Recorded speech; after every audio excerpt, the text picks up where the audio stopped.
Violets are blue. One is dead, and so are you.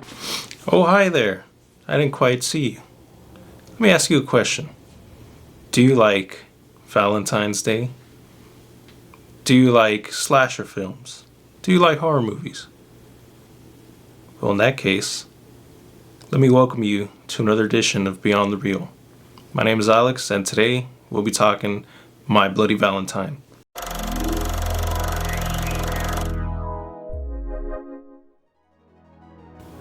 So, fair disclaimer, I watched My Bloody Valentine, and I watched the inferior version because I watched it on Vudu, and the theatrical version was the only one that was available.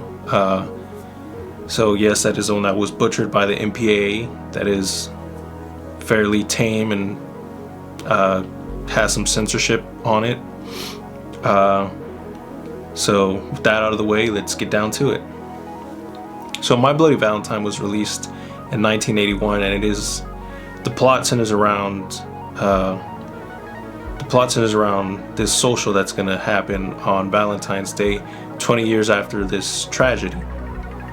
And 20 years ago, 20 years ago, there was a dance going on, and there was these two supervisors that were just aching to go to this dance because it was bumping pretty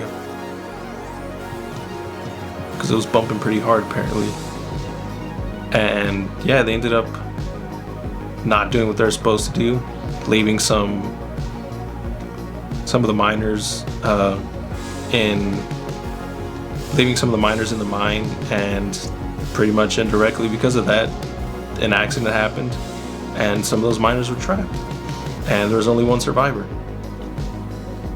Sometime after that survivor, went a little crazy, came back and murdered those two supervisors. So after the murders, there was kind of like an ultimatum, basically saying that don't ever have that dance ever again.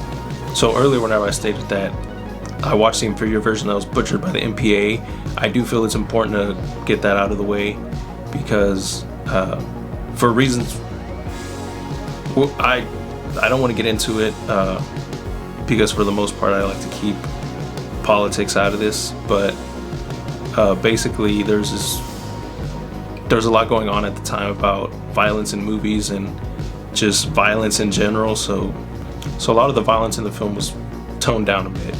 And in some ways that kind of helped, because because at some points in the film, as there's death going on, there's cutaways, or you might just see the aftermath, which leaves your mind to just run wild on what happened, which in some cases is actually worse. So another thing I do appreciate is the cast of characters in this film. We follow this group of, I don't know if they're teenagers or if they're supposed to be young adults, but I really did appreciate seeing a lot of these moments where they bond together. Really kind of helped pretty much buy into the relationships that they have with each other. And at the center, there's this love triangle between three characters. And one thing that I don't know if it was intentional, but one thing that I did enjoy seeing was it never seemed like any two of these three characters should really be with each other, like in a relationship. I don't know if that was intentional or not, but that's kind of what I got from it.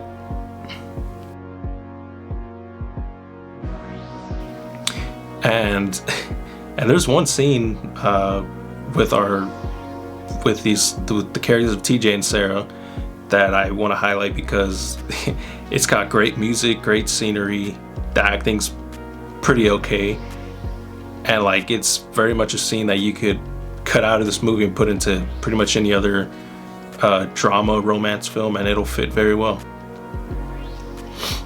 So I also want to talk about the miner. I pretty much see that's what he's called. The miner is the killer in the film, and it was fairly interesting because I came to learn that the identity of the miner on set was kept a secret as well. So the actors never really knew who was playing. So the actors playing the characters never really found out who the miner was until pretty much they needed to, which was pretty interesting.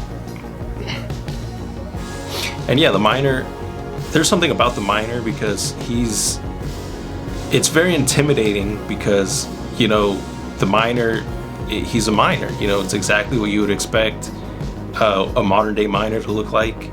And, you know, it takes place in a small mining town, so there's something a little off-putting that these people, you know, this is just like a regular guy that they see every day essentially, and, you know, having this be this crazy person that kills people, you know, kind of adds a little bit of the fear factor because it's something that's seemingly normal to them.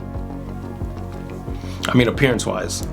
And yeah, you get a mask, you get gloves, you get boots. And I did enjoy, there were some POV shots that I really did enjoy because you get you know, because, you know, you get the heavy breathing from the apparatus, the heavy footsteps of the boots, and, you know, it just adds to the atmosphere.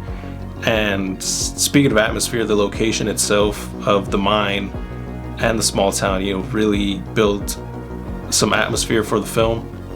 And I mean, given this is a slasher movie, you do see quite a few kills, and some of them were pretty creative, which was pretty cool. Some of the effects, you know, were still pretty okay. And yeah, I just really love some of the creativity that went into some of these, because I mean, some of them were pretty, you know, pretty basic. Someone gets impaled, whatever. But there's I'll give one away that has to do with a girl who gets her head, she gets impaled, and she's basically turned into a shower head, and I mean, I thought that was pretty funny and creative. Another thing that was pretty funny, there's a this doesn't happen often in these kind of movies, but, you know, these characters didn't come off as dumb, which I really appreciated. Like, whenever some of them do make dumb decisions, but one thing that did make me laugh was whenever there's a party scene, and then, you know, everyone is scared because they know the miner is present at this. The miner's present because they know the miner is present in their location, and then there's like, all right, everyone GTFO, and it is hilarious because, I mean, how often does that happen in horror movies where there's danger and the people actually leave, you know? So it's kind of hard for me to recommend this film because, I mean, I know it's not everyone's cup of tea. I myself didn't enjoy it that much. It's fairly short, it's about an hour and a half, but I do feel it has some pacing issues. I really enjoy the setting. Didn't enjoy the characters too much. Really loved the miner, and the creativity behind the kills was great. Some of the effects were pretty okay by today's standards. And and also I watched the 4K. I mean, streaming is never really 4K. Well, it's never true 4K, but, you know, given that it's a movie from '81 that was fairly low budget, you know, it cleaned up very well. From being a film that was released in 1981, they did a pretty good job on the restoration. So I mean, it's a pretty okay looking film. So yeah, that was My Bloody Valentine. I mean, check it out if you want. If you don't, I mean, you're not missing much if you don't. But I mean, it was cool to dive into this film because, I mean, it's a legacy title. A lot of people love it. It's one of the OG 80s slashers. And yeah, I mean, that's mostly why I checked it out. And yeah, can't say much else. So I guess I'll just wrap it up there. That's just about all I have to say. So yeah, my name is Alex. This is Beyond the Real. And and just know that this Valentine's Day, all they have to say is, Sarah, be my bloody Valentine. Daddy gone away, Harry